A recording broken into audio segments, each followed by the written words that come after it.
Hello everybody and welcome to the United Stand. It's Sunday Night Live. I'm joined by Adam. How you doing, pal?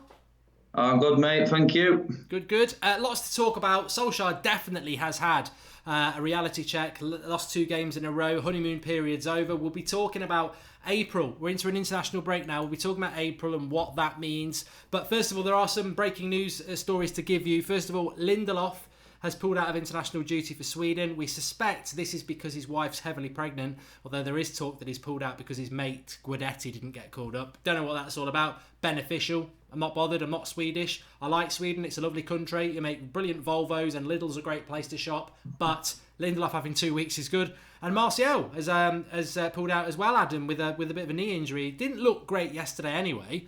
But again, before we get into everything, I am quite passionate about why the bloody hell is Marcus Rashford going on international duty. I really thought we'd wake up this morning and he would have been pulled out because he's got a little bit of a knock, and he's gone again. And this is what pisses me off about it. I think United needed to be stronger. He's been playing with an injury for weeks.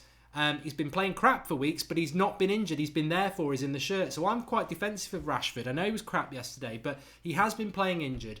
We should not have let him go on England duty. And England are to blame as well. We bleed these youngsters dry and they're finished by the time they're late 20s. And I'm really disappointed he's going because he's obviously eager as a kid. He wants to play every game. But for us, he needed a break. Yeah, definitely. I mean, this is the most stupid international break. The timing of this international break is ridiculous as you're heading into the fixture pile-up that all these top teams have got, and especially in the Premier League. And you're right, he does need a rest. He looks like he's carrying an injury. He looks like he's tired. He looks like he's burnt out because nothing's going right for him at the moment. His performances have dropped drastically, especially over the last 3 weeks after that Liverpool game where he did pick up that injury. I'm totally with you, Mark, on this one. I didn't want him to go at all, and we are burning these players out completely. I mean, what is the point of this week's international break? I mean, we're 2 months from the end of the season with all the biggest games of the season coming up, and it just completely gets in the way. And I'm not surprised that there's a few others pulled out. I mean, Pep's trying to pull strings to get his City players out of it as well, because if I can remember rightly, I think it's only friendlies as well. I think I'm right in saying that. I think they are qualifiers, but to be honest with you, I couldn't give a shit. I really couldn't. United are more important, and Rashford for me. I mean, apparently Lidl is German, says Chunk. I'm talking about IKEA, but we'll come back to Rashford because I do want to talk about Rashford and his form. But let's get in. You were at the game last night. We lost 2-1. Very, very, very, very disappointing from United. I've listened to a lot of stuff today. I've even heard some United fans saying, I don't know whether Solskjaer is the man. The only question I want to ask, well, first of all, I want to get your feeling on United now. And, we've lost 2 games in a row in different ways. How are you feeling? Where did the blame lie last night? And also, there is a scenario that I'm happy to talk about, and I want to see what the live comments have got to say about this. I think that Ole Gunnar Solskjaer should be the man for the job. But should we give him the job now, or should we just still wait till May? Yeah, I mean, I think he has actually got the wait until the summer in June time to actually announce it. I think TalkSport were talking about it. I think when he had his first game against Cardiff, Jim White was saying he had Ed Woodward was in the actual executive suite where he was, and he said there won't be any announcement until June. That's 100%. Everyone can stop asking. So I do think they've made moves and put it in place that he's getting the job. I don't think we'll see the announcement till the summer. I'm happy completely 100% behind Ollie for the job. He definitely deserves the job. I mean, I think we spoke a couple of weeks ago. He even went on like a 4 or 5 game losing run. I've seen enough of Ollie now, and he's proved enough to me that he can get what he's got out of these players after the actual shambles that we had under Mourinho. He's actually pulled us round into this top 4 fight and actually got us into the quarterfinals of the Champions League. That was more than enough for me with the way we were playing at the start of the season. So, yeah, in terms of last night, second defeat in a row. That one hurt me last night. I think it came across on my fan cam outside as well. It was just the fact that watching that game, I know it was raw and it was about 20 minutes after the game, but I was saying a few things I look back on later thinking, when you sit back down, give it a bit of time and analyse how it went down, it probably doesn't look as bad, but it just felt, well, in the ground there, and you could feel it in the crowd. The atmosphere wasn't its usual away United atmosphere last night, and it just felt like a Mourinho performance. And I said that, and I hated saying it, but it just shows that some of these players have still got that in them. And then you start thinking about the actual depth of the squad, because when we needed something to change last night, the players that were coming on off the bench were all wrong for me. And I think he got it a little bit wrong with the formation at the start for me as well, Ollie, yesterday. But he knows himself. He said it pretty much in the interview. I'm not giving it all, blaming everything on Ollie, because the performance from the players was shocking last night. And he said it like all of us said it. We got what we deserved. Wolves were by far the better team and deserved to go through. Definitely. I mean, look, in a bigger picture, we've got a massive April coming up. I'm very excited about it. Not winning the FA Cup game was disappointing, because I wanted to sort of commemorate the 20 years from the treble, and I think that was our best chance of doing it. And we shouldn't be losing games to Wolves. And we basically, more importantly, probably handed City a very, very good chance of getting the quadruple or the triple now. But you know what? It is about top four. It is about the Champions League. And you may not be aware that Chelsea lost today. Chelsea lost to Everton today. That was their game in hand on us. They've got to go to Anfield. They've got to come to Old Trafford. I personally think Chelsea's only chance of getting in the top four, well, I don't think they've got one. I think it's going to be Champions League for them. So really, I think it's three teams going for it. I think it's going to be United, Arsenal and Spurs, and we're going to have to bounce back straight away into April with those games against Watford and then against Wolves again. How do we prevent the things like last night happening? Because the thing that concerned me was that for me and many United fans is my favourite 11 apart from De Gea in goal. I'd rather see Delo at right back than Young, and that's the front six I want to see.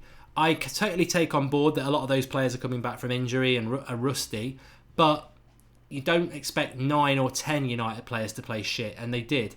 So what's to stop that happening again? We used to have this problem with Mourinho where we couldn't really trust the team because you never knew what they were going to do. Are you confident going into April that we will get top four, or is this result shifted the blame back onto the players again, that the squad's just not that good? Yeah, I think I am still confident that we can do it, because I do think we are better than Arsenal and Spurs. Arsenal and Spurs are probably, their fans are probably thinking exactly the same way as what some of our supporters, our hard supporters, are thinking now. I mean, there are a few people last night around me who were worried a little bit about how we actually perform. We've definitely never had under Ollie that many players play so poorly at once. Under Ollie, we've always had about 5 or 6 who have always been on it. A few of others have underperformed in games, but having half of the team actually playing well has pulled us through, and we haven't been as good. But last night it was a full 11 last night who were down. That was the hard thing to take. It was like, why, after having a full week off, there's no excuse for tiredness or anything. Why, after a full week off, have we come up with this performance last night? I mean, last night was Wolves Cup final. You could feel it outside the stadium. They were massively up for it. The crowd were up for it. It was lashing it down. Big fireworks display and everything on before. It was like the first time we played Wolves at Molineux in God knows how many years, and it felt like that coming from the Wolves fans yesterday. And I just don't think we got ourselves ready for that game. It came to us as a bit of a shock, and we never recovered from the start. But I think going forward, they just look back at this game and go, this is what was happening before the 18 games where we was actually doing well with Ollie. When we was playing under Mourinho, this was this type of game. This has happened once, because I'm not even going to say anything about the Arsenal game, because we did create and we was coming back from a big week in Europe. But this is the one time in 19 games where that little bit of Mourinho has crept in. We've got a 2-week break now, and I'm thinking, at first I was thinking, I need another game just to get this out of the system. But this 2-week break could do us good now, having come off that result, because it gives us time to sit back and reflect and actually look at it and analyse what we actually did in that game, which was just absolutely completely opposite to what we was doing at the start of Ollie's reign. It was just a totally different team. And for everyone to be on such a bad night all in one go, I think is just a freak one-off. We've seen what these players can do. We're never going to have all them players, all our top players like that perform so badly in another game again. I cannot see it. We never got going from the start and we couldn't recover. And I think it was just a one-off game last night, and that's what I'm pinning my hopes on, because when we come back from that international break, it's 2 games a week, full on for about 8 weeks, and we're going to need to have every single player bang on it. I think as I said on my match reaction last night, the Arsenal game was one of those days because we should have won it. I think last night it wasn't one of those days. It was just a shit day, and like you say, hopefully it's just a one-off, and we learn from it, because you can. You do need those results. We used to get them under Sir Alex, and we'd bounce back, and we've got that mentality with Ollie. And the only positive I would take from last night, and I must say this, I hear Wolves getting a lot of credit, and they do deserve it, but I felt that especially in the first half, They parked the bus so much. Their defensive line was so deep, it was almost in the stand behind them. And all they did is sit back, soak us up and hit us on the break, which is fine. There's no rule to say you can't do that. But you are the home team. And we did have a lot of the ball. So, yeah, we played really badly, but we did have a lot of the ball. And we just didn't do enough with it in the final third. So it wasn't like they dominated us in a performance. They didn't do that. They soaked up and hit us on the break. So that's the only positive I would take in what was a really, really, really poor performance from United. But for me, the 3 fundamentals that I still think remain: 1, we should have spent some money in January. I think we have got money, and they should have given him at least 1 signing in January. 2, I think that squad isn't good enough, and this is why I've moaned in the past about why we're giving Matt a contract, why we're giving Jones contracts, Smalling, Young. These players are not good enough and will not be good enough, and you will keep getting results like last night with those players, even though a lot of them didn't play. The bench was awful last night. It was really, really poor. If I said it at the start of the game, if Martial, Rashford or Lingard have a bad game, who's going to come on? Mata, but they all had a bad game, so we were screwed there. But the biggest thing that I still keep saying is, in a performance like last night, you need a Roy Keane. You need a Vidic. You need somebody to grab that team and say, you're playing shit, because everybody's head dropped and everybody was poor. And that's quite weird. And I think United really do lack, and I don't know how they solve this problem, they really do lack a leader on the pitch. And this has been, I've been saying it for years, a lot of people have been saying it for years. It's interesting because Paul Pogba had the captaincy last night, and I said, loads of people were happy in the comments, and I said, look, I think Pogba's one of the best midfielders in the world. Doesn't mean he's got to be the captain. Rooney was captain, and it ruined him. I think United are crying out for a leader, and I don't think Pogba is a captain. I think he's got to focus on his own game. Yeah, I totally agree with pretty much everything there from the squad, especially because I mentioned this today in one of my own videos about the actual contract extensions and the players that are getting the contract extensions. Like you said, Jones, Smalling, Young, Mata. These guys are not the future of Man United. These guys are not going to win trophies, and by trophies I mean the Champions League and the Premier League, which is the trophies we should be going for. Phil Jones, everyone knows who follows me, I cannot stand the sight of the guy in a United shirt. He's got worse every year. He averages about 19 games a season. We want to give this guy a 4-year contract. And straight away, as soon as we give him the contract, what happens? He's been missing for 5 weeks. He does it every single time. Why would you give a guy with that injury record the contract? Why are we giving Young the contract? Smalling the same. I mean, Smalling's probably the best of a bad bunch in my opinion. Few people differ, but for me, a lot of money has to be spent. We're talking about the 200 million the other day that Solskjaer might be getting. For me, that's half of what we need to be spending on this squad, because it's like Matic and Herrera for me are the same player. Matic helps Pogba play the way he plays because he does the dirty work, but teams have sussed that out now. They're looking at Pogba, they're putting 3 men on Pogba like last night. Pogba got hauled down so many times last night in midfield. People weren't picking up on it. They were just giving him jabs about his performance and he being under par, but 2 players got booked for hauling him down last night, and all they did was stick 3 men on Pogba, stop the creation, and they let Herrera and Matic have the ball because they simply know that they can't do any damage. I'm glad you said that, Adam, just to jump in there. I'm glad you said that, because Martial got a lot of stick last night, but again, are people watching the game? It's like Luke Shaw. I thought Luke Shaw had a good game, but in relation to Martial, he had 3 players on him every time.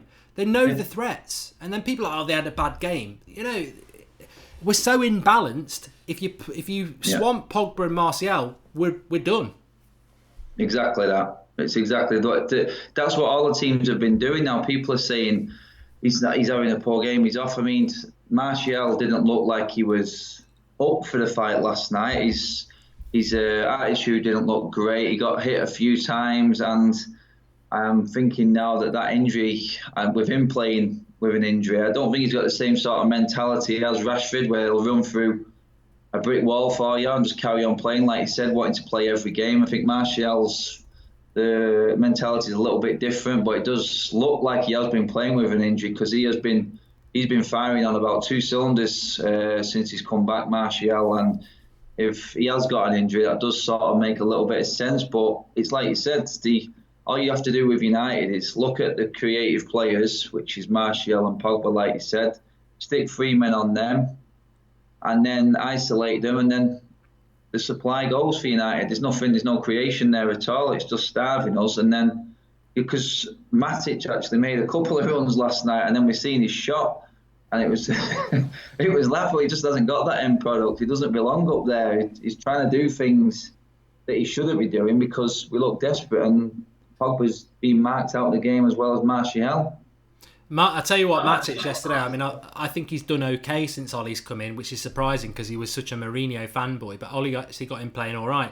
But I still would get rid of him in the summer. I think he's still too slow. And yesterday, I mean, he was slower than Per Mertesacker after a vasectomy. He was that fucking slow. He was terrible, absolutely terrible. But we were so lopsided. There was nothing down the right-hand side. We're so lopsided, and that makes us very, very easy to play against. But I think we both agree, and I think hopefully a lot of people at home would agree. I mean, I just look at the comments and say, I'll ask the question while I throw it to something else to Adam, but is there anybody at home who's starting to doubt Ole Gunnar Solskjaer? Because I just think that's the epitome of fickle fans, Adam, and I know that, you know, it's all about opinion, that's fine, but I cannot see how you would have any concerns about Ole Gunnar Solskjaer. I mean, we're not back in 6th. I mean, the old Arsenal plonkers and the Pratt and the Hat were saying we're going to be 6th tonight. We're not back in 6th. We're in 5th. But even if we had been back in 6th, they're trying to say, oh, you're back where you started. We started off 15 points off 3rd and 11th off 4th. We're 3 off 3rd and 2 off 4th. So, yeah, we might be in 5th tonight, but we're literally a result off 3rd place. And that's where I judge Ole Gunnar Solskjaer. It's those 3 months. The last 2 games, forget the Arsenal one of those days. Last night, very concerning, but if players don't put a performance in, I used to say this under Mourinho, to be fair, if players don't put a performance in, then, you know, if it's consistent, you've got to remove the manager. But if it's one game, it's the same set of players who made those mistakes before. I cannot see how any blame can be put on Ole. Yeah, obviously if you lose the next 4 or 5 games, then you start to think, oh, was it a honeymoon period and we're in trouble? Yeah, I mean, like I was saying before, when you come straight out of the ground, everything's fresh in your mind. You sort of your judgment is sort of blurred from your emotion from the game, taking stick from the Wolves fans and everything, and you're lashing out at players. But I look back on my fan count, and I don't think I mentioned Ollie once, apart from maybe the shape being slightly out for that one game with the players we had on the pitch. He was a bit slow tactically to react, I thought. Yeah. Though. Yeah, it was. This was his worst game tactically, but I found myself going more at the players than Ollie last night. And like you said, to come back from where we was under Mourinho to have the goal difference we've got, to be 3 points off 3rd place Tottenham with the games that they've got coming, to actually still be in the Champions League after that draw. Because Ollie obviously wasn't in charge when that draw came out. He still got us through that. And there's no doubt in my mind, the players that need to come in need to be Ollie players. Ollie needs to start moulding the team the United way. He needs time to do that now. We bring another manager in now who knows nothing about United. Yeah, they may say that they know United. They watch United on TV and they know how they play and the history. No, Ollie knows exactly how United's DNA is. He knows what the club is about. If you give Ollie the money in the summer to bring in players and wean out these old Van Gaal and Mourinho players that we've got in this team, which are still dragging us down. You can see the ones that are going to prosper and move forward with United. We all know them, we can all name them. But the players that need to be weaned out, I think Ole is definitely the one. He's come in within no time. He got rid of one of them in the tree in Fellaini there. He's straight out the door, no problem. And I can see him doing it again in the summer. I have no doubt because he knows. You see straight away the players that he wants in the team. Every chance he gets, he puts the players that we all know who are going to perform and play the United way are straight in the team. Whether someone's been playing before them and this player's been out injured, as soon as they come fit, they're in because Ollie knows exactly. He knows that they're going to play the way that United need to play and the way Ollie wants to play it. So for me, going forward, Ollie with money to get in the younger style players, not necessarily marquee Galactico signings. I'm not particularly worried about that because they don't work at United. I think Ollie will mould the players, mixing in the youth players that are coming through the system now. I think it's a perfect setup for United where we're at now. And I think it was a Sunday supplement going on today about is Ollie Solskjaer the right man long term for United? I mean, what is long term these days? Because no manager seems to last past 5 years. But I can see Ollie lasting more. I can see Ollie lasting longer than any Premier League manager that's in the position at the moment if he gets what he needs in the summer. Because it's the fit. He fits Man United. He knows what the fans want. He knows what the club needs. He knows what the club should be doing and how we should be playing. So for me, still a no-brainer. I've got no doubt about Ollie whatsoever. Alex Booth says Ollie has literally worked miracles, and I think that's something that as football fans that we look. I'm not going to disrespect. I personally think whoever took United over after Mourinho, if you'd have asked me where we would have been at this international break, I would have said best case scenario maybe 7 or 8 points off fourth, maybe still in the cup and out of the Champions League against PSG. We're not. We're in a top 4 race. We are out of the cup, but we're playing Barcelona in the quarterfinals, and I think sometimes. It's the football nature that you spend so much time looking at yourselves that when you lose a game of football, you're like, how did we lose a game of football? That we forget that we're playing an opposition. We're playing another team that's got another set of fans and another sort of set of a view about it. And Wolves' record against the top 6 is very good. Even Man City, I think, drew there. So they are a well set up team, and there's no excuses. We played very, very badly, but it's not like we've been to Burnley and got turned over. We got turned over by Wolves in the cup. We've had a lot of injuries. That team is far from fresh. It's not played together in a long time. I think people like Lingard and Martial clearly look very rusty. It was Herrera's first game back as well. And a few of our big players had bad games. Pogba couldn't get in the game. Lindelof had a very bad game. So, it's all about that Watford game. It's all about that Wolves game. And I actually said, Adam, you know what? Before we went live, me and Marcus were talking about it. I said, look, I hate hypotheticals, but what would you rather? Lose in the FA Cup or lose in the league game? And we both agreed that we didn't want to lose the cup game because it's there in front of us, but actually the 3 points in the league game are far more important because that's one of our toughest games we've got anyway. So it is all about April. What happens in April with Rashford then? Lukaku, I felt yesterday, might have been useful because he's a flat track bully. He scores against them sort of teams. Do you think Lukaku walks straight back into the team now as a starter? Because I always felt it was Rashford, Lingard and Martial. But do you think Lukaku now becomes the main man? No, I don't. Unless one of the other three is injured. So going off last night and the way they were actually coming out of it now with everyone dropping out of international duty, I think Lukaku is going to come straight back into the team anyway. But if everyone was fit, I would still wouldn't have Lukaku up front. It would still be the three because we all know that our best performances under Solskjaer have been with Lingard, Martial and Rashford going forward. So for me, Lukaku still isn't United's first choice. Yeah, he scored some very important goals and I give him praise for that a few games ago. And they were in big games that actually won us the game. So yeah, he has done well over the last few games, but last few games doesn't actually let me forgive him for the 3 months that he's been missing this season when we really needed him. So, and Rashford and Martial, although they haven't been great, they have been better than what Lukaku has been through the whole of this season. So it's more dynamic when we've got them three playing. But Lukaku, I think you've mentioned it before, he's a great impact sub when we need to change things up. Lukaku feeds off service, and last night there was a few of us, the guy next to me. We had no width last night, and if Lukaku was playing last night, he is a bully, but I think he would have been ineffective because he feeds off balls into the box and over the top. And I can't remember us getting behind once or actually beating the first man on the cross once last night. There was no balls into the box that he could have got on the end of, and I don't think he would have made too much of a difference. He maybe would have given Bowley a bit more of a hard time in terms of actual physical presence than Rashford, but going forward, he is going to come back in the team. But when everyone's fit, he's still fourth choice for that front three for me. Yeah, and I was speaking about it this afternoon when I was on another show, and I said, look, a lot of outsiders don't, and a lot of United fans don't like the criticism of Lukaku, but I am consistent, and I'm sure Adam is, and I'm sure a lot of people are, that I don't feel he's a top four striker. I don't. Not as a starter. If he wants to stay on the bench, I'm happy to keep him. He's a 30-goal-a-season striker, but one goal in 17 games against the top four sides or the top six sides, that shows you what he is. He's an Everton striker. He's a good striker, but for me, he's a bench option, and I would always stick with Rashford. Let's have a look at some of the super chats. Karsh says, I'm still backing Ollie, but I'm worried about our bench strength next season. Even if we bring 3 to 4 players in, they'll be starting, but who will we bring on? Pack376, do you think Ollie will become a yes man if appointed? Praveen Thomas says, our squad needs overhaul. We have overrated our players.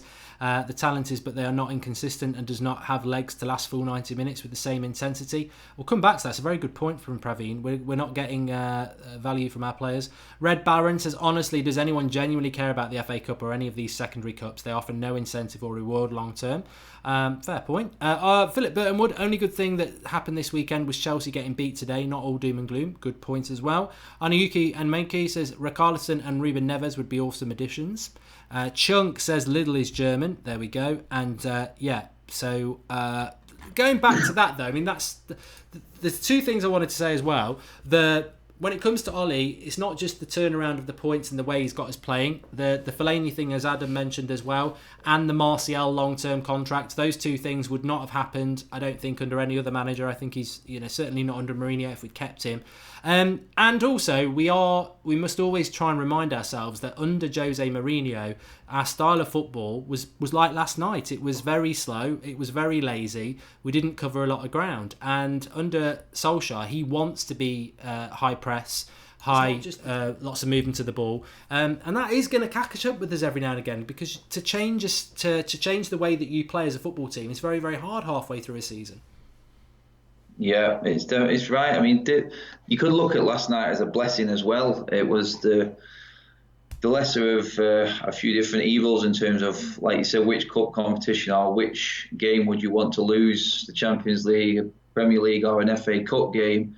I would pick the FA Cup all day, but at least all I can see last night, we're giving these players contracts, these fringe players, these average players that we're going on about, but performances like last night when they wasn't able to put across all his plans on that pitch, they weren't able to perform to how well he wanted. Actually, just shows Solskjaer that this isn't the ready-made team that he needs. Maybe the positions that he's supposedly looking at in the summer, which we all think we don't need, maybe there is some positions in this team and some players that aren't going to be able to take us forward. It's just one of them, because there's a few players last night who he must have looked at himself. I mean, he's been honest from the start. He's obviously not going to come out and say it in public in front of everyone, but he'll know inside that these are not Manchester United players. He knows he's not scared to let some players go that the other managers were lauding, like Fellaini with Van Gaal and Mourinho. He's already got rid of him quickly. He's already signed up a quality player in Martial, like you said. So, I mean, I could look at that last night, and a few people, I'm sure, would agree that could have been a blessing, that if there was one game that we wanted to perform bad in and actually show Ollie that this squad does need a lot of improvement, then I would have picked the FA Cup. Yeah. I mean, look, I think none of us, again, we've exceeded expectations, and I think that a bit like Spurs as well, without Harry Kane and without their injured players and Son, they were grinding out results. It's a bit like the old thing. When you're down to the bare bones or you're down to 10 men, you suddenly find this camaraderie. Then everyone comes back and you're like, oh, we're all right now. And we forget to maybe do the things that we were doing. And I think maybe that was it. And I'm disappointed with last night. I really am. But you're right. If there's any game we're going to mess up in, you don't want it to be in a league game because we've got no room for error now.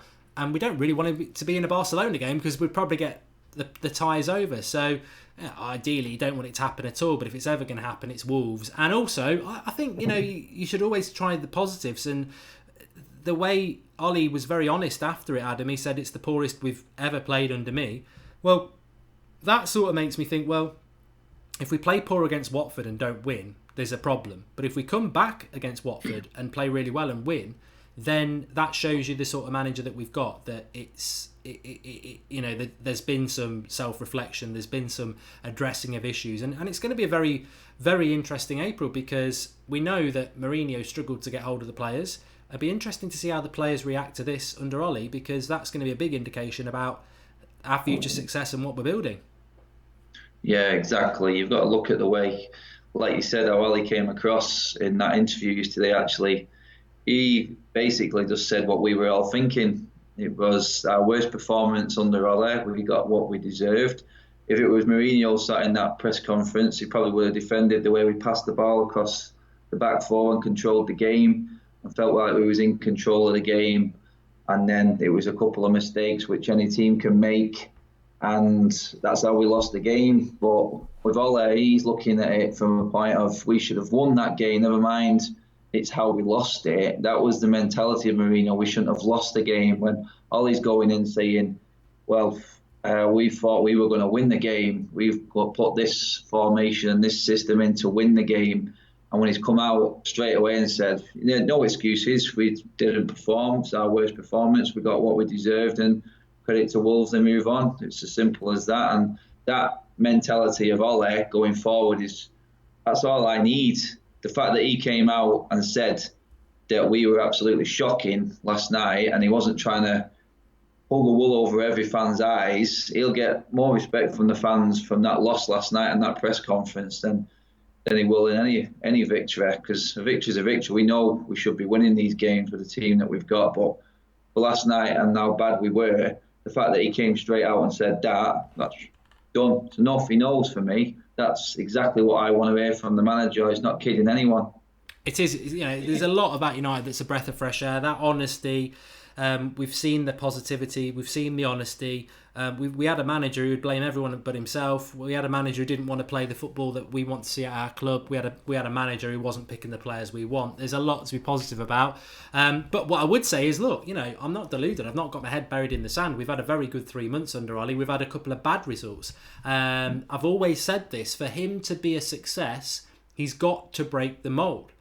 That every caretaker manager has failed. Tim Sherwood, Di Matteo, yeah, they might have had a good period. I mean, Di Matteo won the Champions League. The next season he was sacked. So history suggests that these interim managers, they do fail. So my eyes are wide open to that. But I genuinely think that we've got something very, very special there, and I think we just got to back him, and also, he's doing it with Mourinho's team. It's not his team. I think next season's the big season for Ole Gunnar Solskjaer, and whether the club back him, and that's a big question mark to talk about over the coming weeks and months. But I don't think a lot of people are aware of this, Adam. We potentially we're going to be playing up to 8 games in April. We've now got 7. So in a way, going out the FA Cup's crap. I think we all agree with that. But it's happened, and now it's happened. We come back with a game at the end of March, which is Watford at home. Then we're playing Wolves on the Tuesday night away, which is a tough game. But then, after that, we don't play for 8 days, because the weekend after is FA Cup semi-final day. We're not in it, and we haven't got a league game. So we play Wolves on the Tuesday.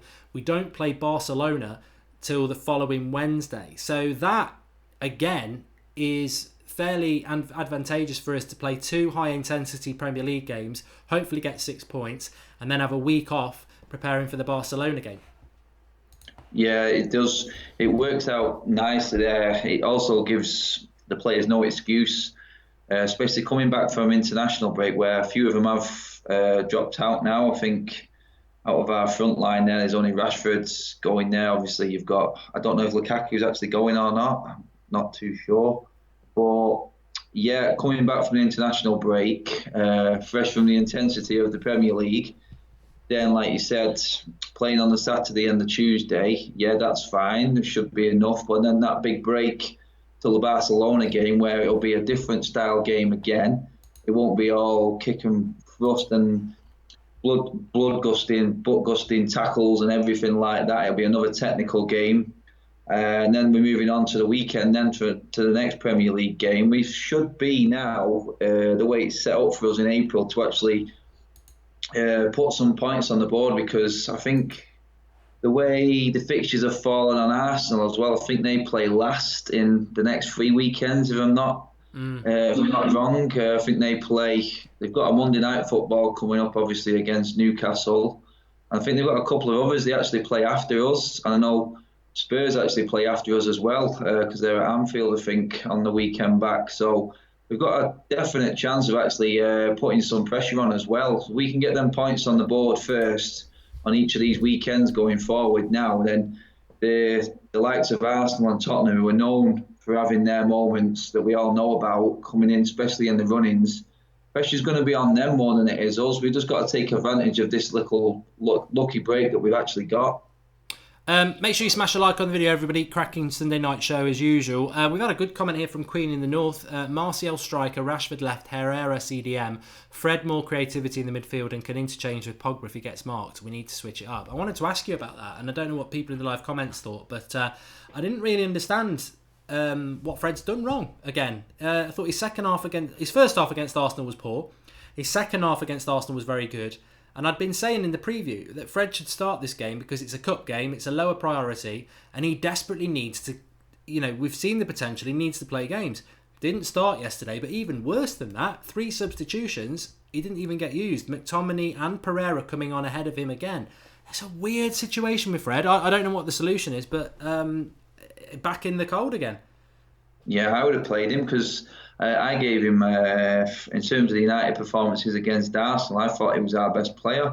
A couple of passes went astray, but everyone's did in that game. But it was his control on the ball and in possession was miles better against Arsenal, I thought. And that game last night with the midfielders that Wolves had, the technical, gifted players like Neves and Moutinho, it wasn't one of them games where he's going to get out-muscled off the ball every time that there was the balls went through the middle. He would have had the opportunity. It was sort of the perfect game, like you said, for him to play. It was less important. It gave him a chance to play alongside Pogba again for the second game running.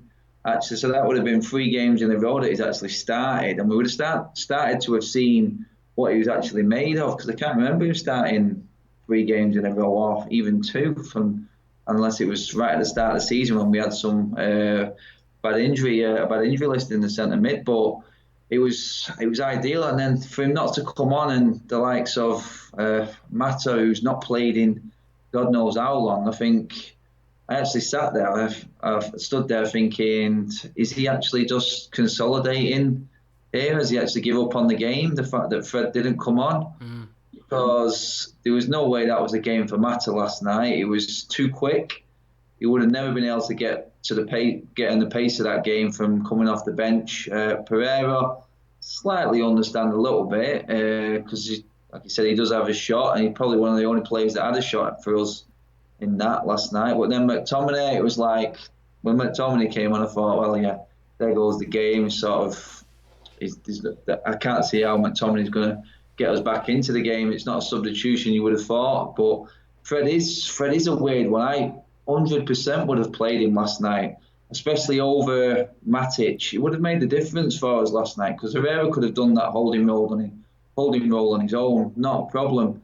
And with Fred's energy and Pogba's energy, it was perfect for the setup against Wolves. But that's like where we said at the start, I think this was probably his worst game for his tactical sort of awareness and doing his homework on the actual opposition, because we didn't need Matic last night. Matic had so much of the ball and had so much time on it, but he wasn't doing anything with it. He can't play that defence splitting pass. He can't make that marauding run. Fred has actually got that in his locker, and I think if we'd have played him for the third game going, we might have actually seen that sort of the old Fred come out of him, the Fred that we've seen playing for Shakhtar in the Champions League, because he does make them runs and he does play well with Pogba. We've seen it in the reverse game at Old Trafford when Fred actually scored his one goal for United. The link up with him and Pogba was good in that game. It was actually a good, even game, but we failed last night in not actually playing Fred and put Matic back in for me.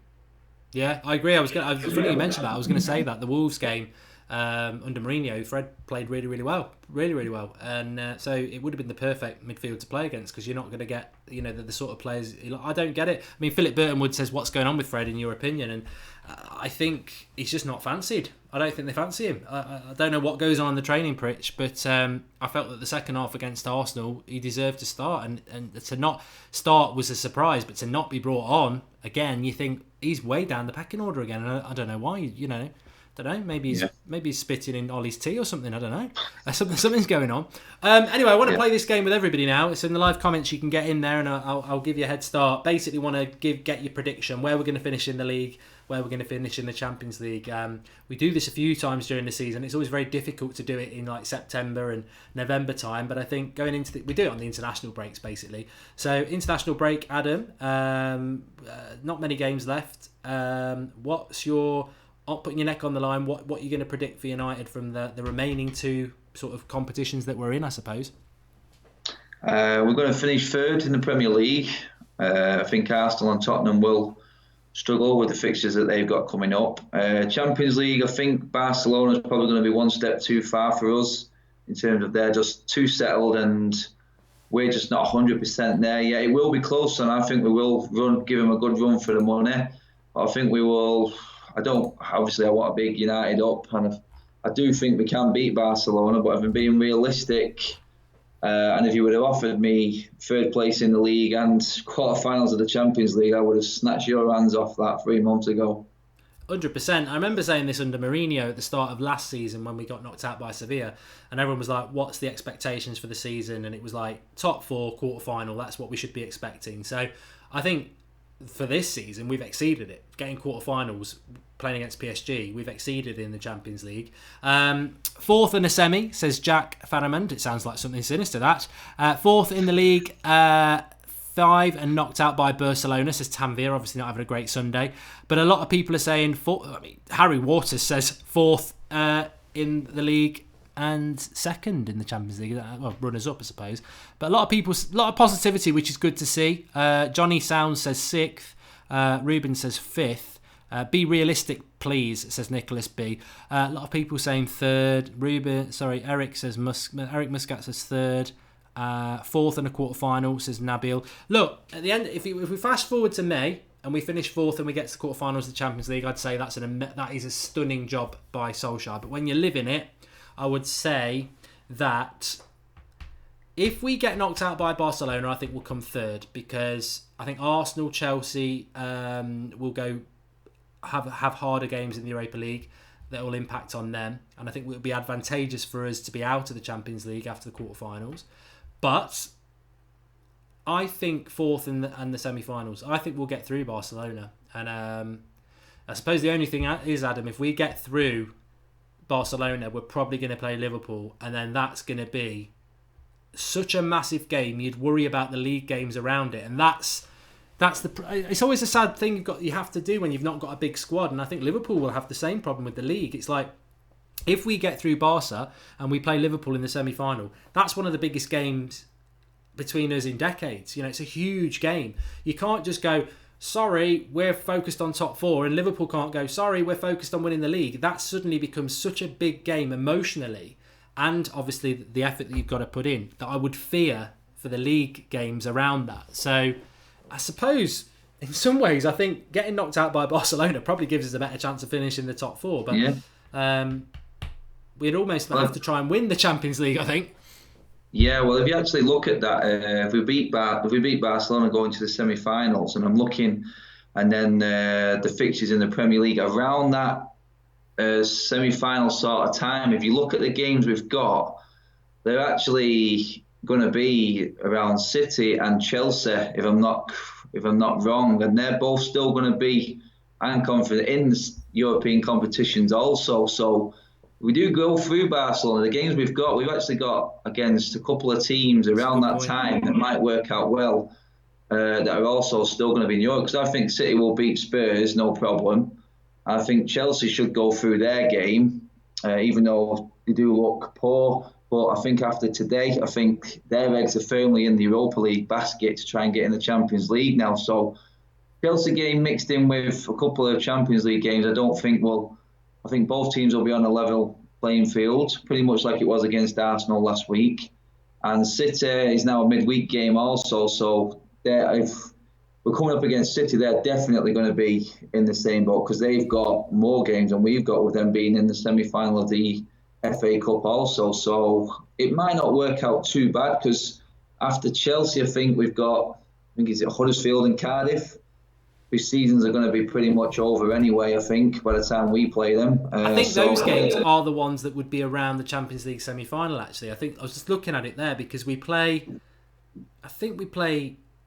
Everton on the Sunday. We play Barcelona second leg, then we play Everton on the Sunday, then we play City on the Wednesday in the league, then we play Chelsea on the weekend. So that means the Champions League semi-final first leg can only be after Chelsea, which means it would be sandwiched in between Huddersfield or Cardiff, who, to be honest with you, I think it's Huddersfield, will be relegated anyway. Yeah. And so actually, yeah, it might not be too bad. Most of our hard league games should be out of the way.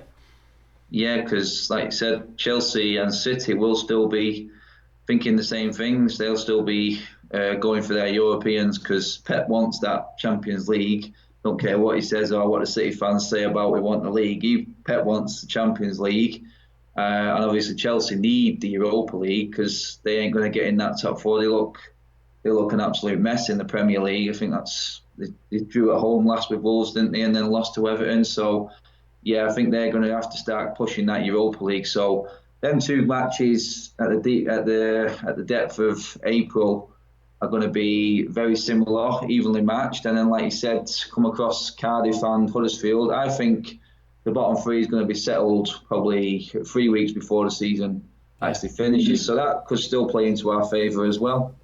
I think obviously April is going to be a massive month. Can't wait for it. It's the international break. Some would say it's a good thing, some would say it's a bad thing, but it is here. That is the reality. Just to give you a bit of an idea, the United Stand will obviously still be doing shows throughout the international break, live at 8 o'clock every night. I think tomorrow night we're doing a call-in. We've not done one for ages, so we're going to do a call-in tomorrow night. And I want to get sort of into this sort of Barcelona game, start looking ahead to that. And also, there's a few bits around transfers that have sort of held back. So there's loads going on. International breaks can be boring, but we've got lots going on. We've actually got the United Stand FC trials next weekend as well. So lots and lots and lots going on. But thanks for coming on again, Adam. Really enjoyed it. It's flown by as usual. Anytime, mate. Anytime. No worries at all. Okay, thanks everyone for watching. Smash a like on the video, everybody. And enjoy the rest of your weekend. Let's look forward, not back. I think the Watford and Wolves games are absolutely massive. We've got to take 6 points out of them, Adam, really, haven't we? And then that's what it's all about. Okay, thanks everyone for watching. Speak to you all tomorrow. See you all soon. Cheers for coming on, pal.